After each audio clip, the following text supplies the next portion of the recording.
What up, sports fans? Waxon Wednesday, Jake Waxman, Tyler Lava, let two guys talk sports.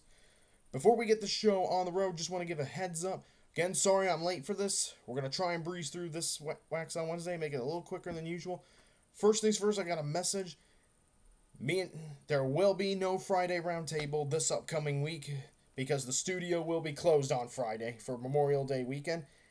So everyone who's worked hard to help us with the Friday roundtable, they're taking a well-deserved rest. And just to give you guys once more a heads up, no Friday roundtable this week. We will be back at it again the following Friday. That is the plan. Without further ado, let's get into this week's Waxon Wednesday. All right, let's talk about hockey. So I'm going to start off, I'll react real quickly in a bit to the Stars and the Oilers. But first things first, oh boy. Watching Game 1 of the Eastern Conference Finals, I gotta say, I don't like the look of it for the Carolina Hurricanes. Game 1, it's in their own house, and Florida just pushed them around, much like they pushed Toronto in their own house in Game 7 of that second round series. Again, this Florida Panthers team, few different cogs in the machine, and yet they look as dominant as ever. So, things are not boding well for the Carolina Hurricanes. It's starting off the series with a poor performance in Game 1 on your home ice. Not a good look. I have a bad feeling for the Hurricanes that this is going to be a short series. Because the Panthers, they're familiar with teams like the Hurricanes. They know what kind of approach to take, and they know which players to focus in on and take out, and in terms of game planning, take out of the game, mindset-wise. But if Carolina's going to have any hope of winning this series, and it's going to be a series, if Carolina's going to win, it's a series that's going to go the distance, there's no question. Carolina, they're going to have to figure out this pressure that Florida is bringing. They're going to have to figure out how to create lanes, do stretch passes, attack that Florida defense. That's something, but there is a lot of work right now for the Hurricanes right now. And unless something drastic changes, I could see this being a short series. My prediction for this series is I'm gonna go with Florida winning the series in 5 games.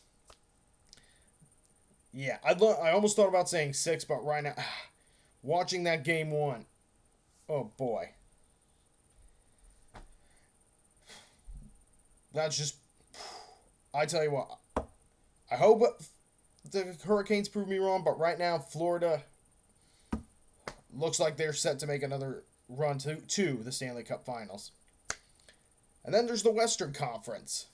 So, really interesting start to this series. It looked like Dallas was going to drop another Game 1. Here we go again with Dallas dropping the Game 1s. Edmonton was up 3-1 going into the third and was 17-1 in the last, I think, 2 postseasons when leading at the half. Or leading after the second intermission. But lo and behold, suddenly out of nowhere, boom! The Dallas Stars just went absolute supernova. Scoring, I believe, 5 unanswered goals to win the game. 6-3. Whew! I tell you what, this Stars team looks poised. They look, they were saying that, the experts were saying they were getting healthy at the right time and they were starting to find their groove, and that's exactly what it is. And even when the Stars are not playing their best hockey game for like the first period and the first 2 periods, the third period, they just come alive. You know what? That's the thing, what makes a great hockey team. You may not always play your best team, but you can find a way to win in the end when it matters and just find a way to make explosive plays. This Stars team, you know what? Someone on ESPN, I think it was, said that the Stars do not have a lot of depth. And you know what? I could not disagree with that anymore. The Stars have way more depth than I think people give them credit for. And it's not one of that star-studded teams, but this Dallas Stars roster, it's comprised of players who can make explosive plays at any time. They can just show up at any time, score a goal, make a great stand on defense, or set up a goal at any time. The Stars are loaded with fantastic, terrific role players. Not just role players, but role players who can make explosive plays.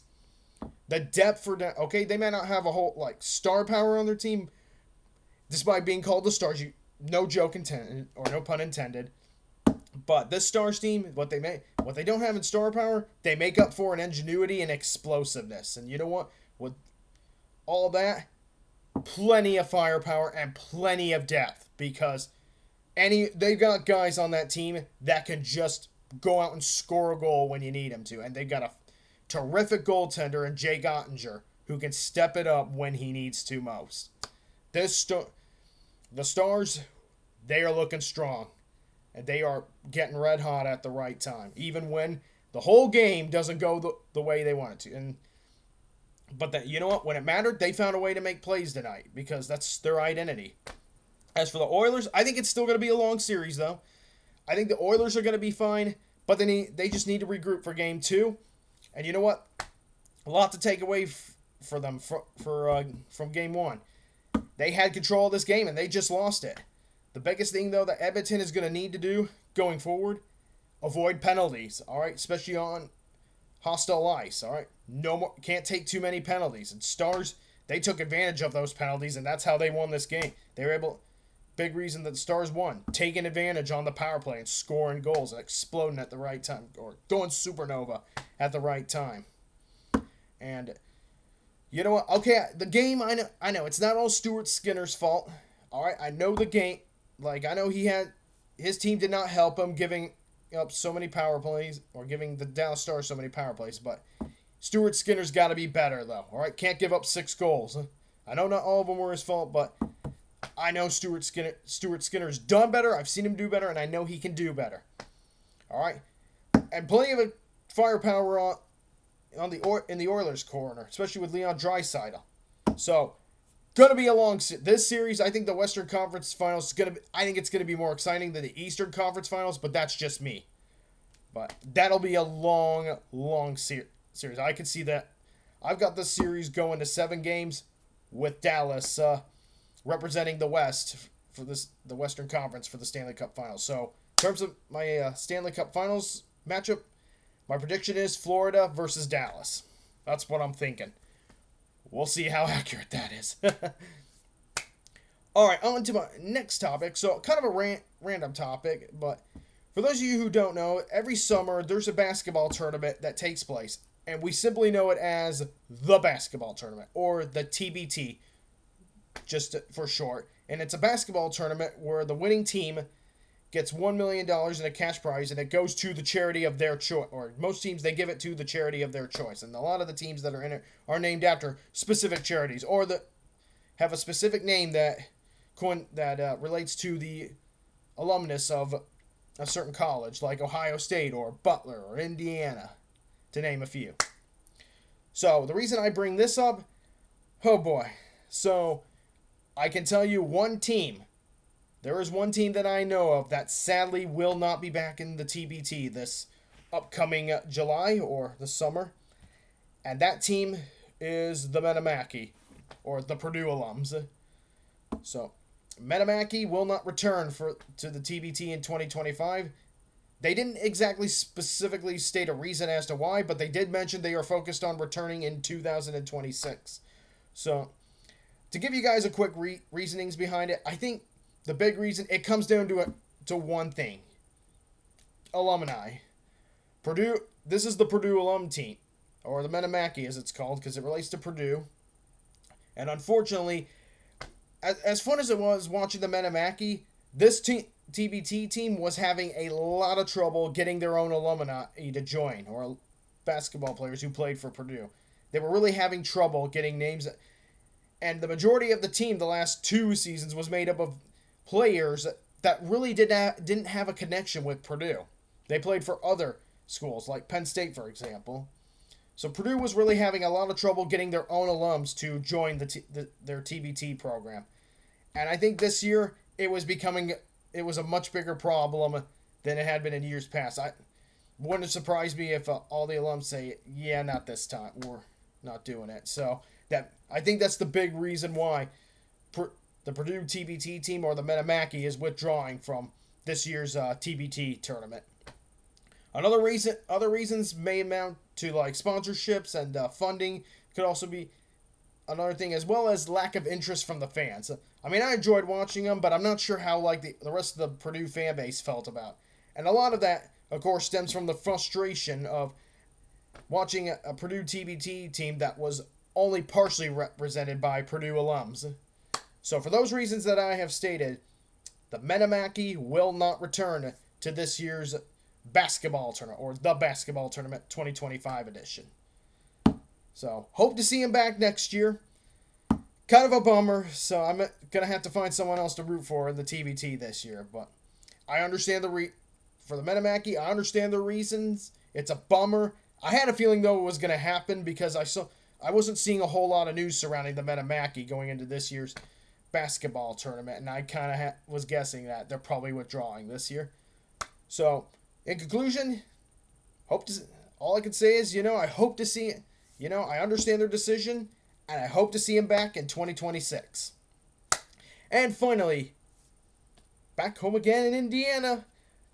I'll be back. And yes, I'll be in Indiana watching this year's Indy 500, which will not be blacked out. Thank heaven for that. Really happy about that. Can't wait to watch it with all my family.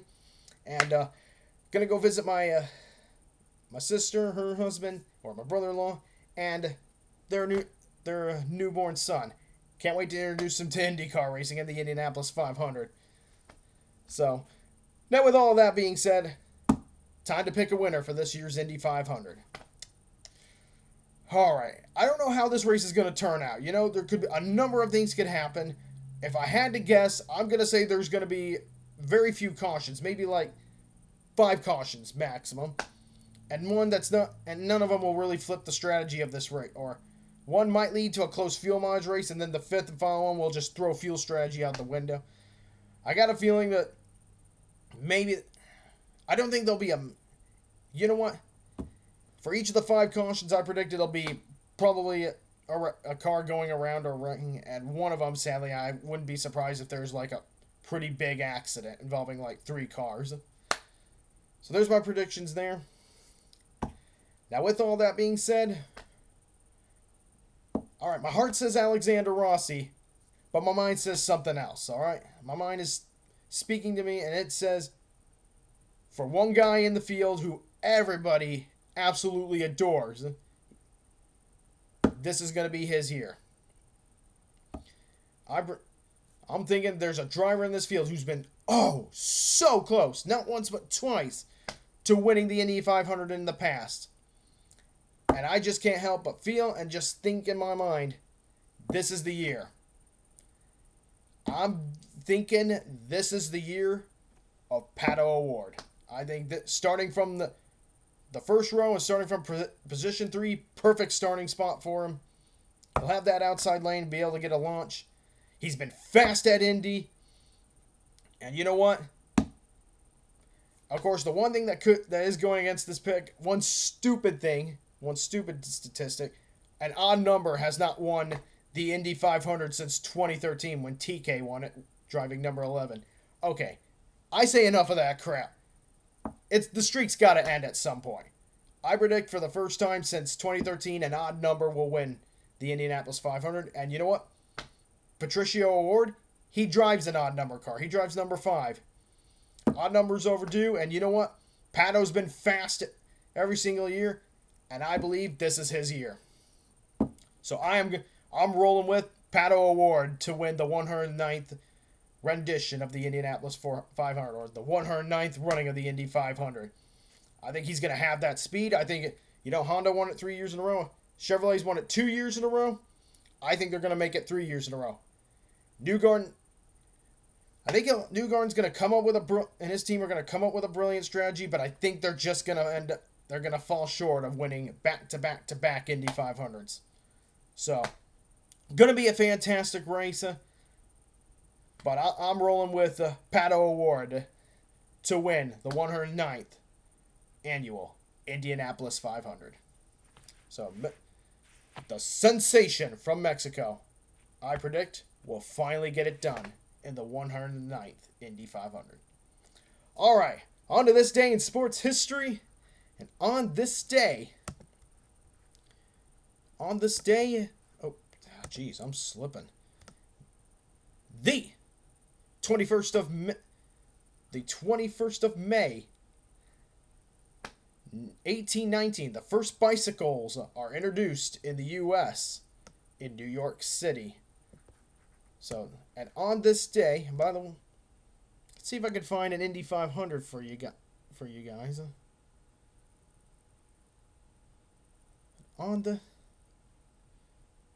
no, I'm kind of surprised. No Indy 500s that happened on this day. I thought there might be one, but so far I have not found that. So, bicycles introduced on this day in New York City in the U.S.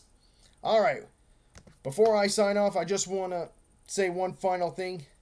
Rest in peace to Jim Irsay, the owner of the Indianapolis Colts. For those of you who don't know, he died peacefully in his sleep earlier today in the afternoon.